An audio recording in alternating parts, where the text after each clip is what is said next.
Сегодня мы приготовим очень вкусный, быстрый и сытный суп.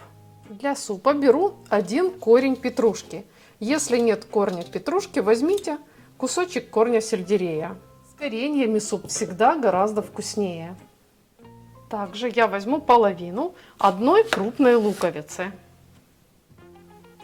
и залью водой. Ингредиенты беру из расчета на 3-литровую кастрюлю. Кастрюлю ставлю закипать. Затем возьмем одну из самых полезных круп. Это ячневая крупа. Она помогает контролировать уровень сахара и холестерина в крови. Содержит белок, много витаминов и минералов. 50 граммов или 3 полные столовые ложки хорошо промытой ячневой крупы опускаем в кипящую воду и варим на небольшом огне. Тем временем натрем одну морковь. А также натрем 3 таких средних квашеных огурца.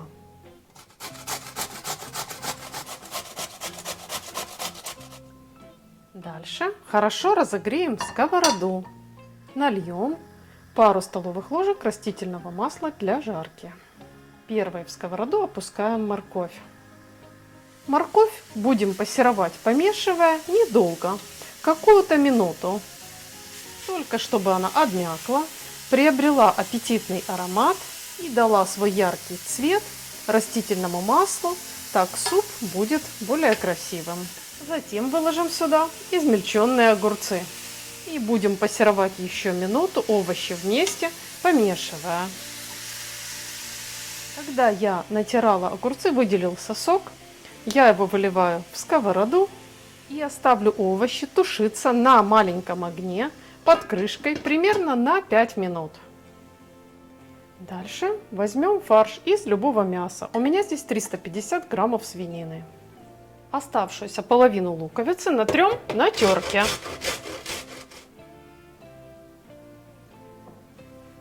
Сочный натертый лук добавляем к фаршу. Также в фарш добавим 1 яйцо.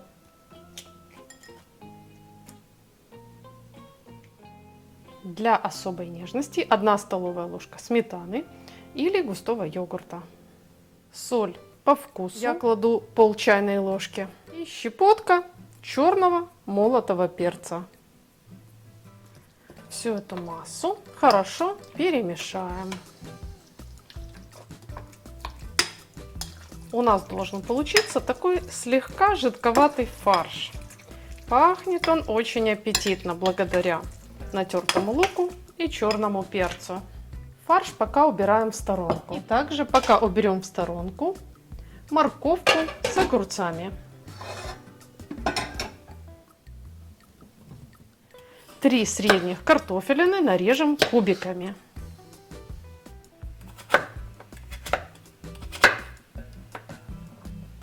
Картофель сразу же высыпаем в кипящий суп. Вместе с картофелем закладываю 1 лавровый лист, 3 черных перца горошком и 3 душистых перца. Все будет очень-очень вкусно. Картофель варится примерно 5 минут. Возвращаемся к нашему нежнейшему фаршу. Будем делать ленивые фрикадельки. Я просто набираю фарш ложкой и опускаю в кипящий суп. Это самый быстрый способ нежнейшие фрикадельки. Оставляю суп кипеть еще на 8 минут на небольшом огне. А я пока нарежу петрушку, которую добавлю в самом конце приготовления.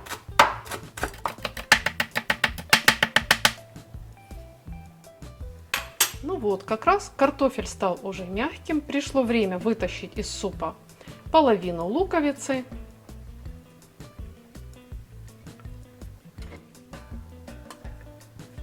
И корень петрушки.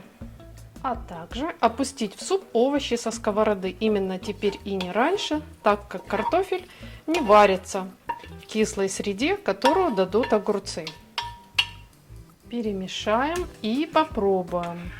Достаточно ли кислинки нам в этом супе? Если нет, то можно налить немножко рассола из банки с квашеными огурцами.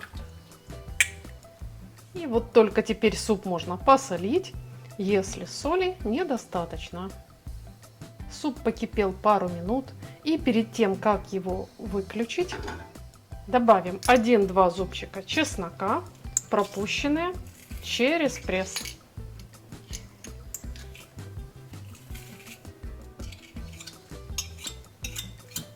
И, конечно же, измельченную петрушку. Этот суп, напоминающий рассольник, получается очень-очень вкусным, сытным и наваристым. Чтобы сделать его еще вкуснее, прежде чем подать, оставьте его постоять под крышкой минут на 10. Готовьте с удовольствием полезный для здоровья суп. Радуйте себя и своих близких. Делитесь удачным рецептом с друзьями. Не забудьте подписаться на канал и нажать колокольчик под видео, чтобы видеть и другие интересные рецепты. Спасибо за ваш лайк и за ваше мнение в комментариях.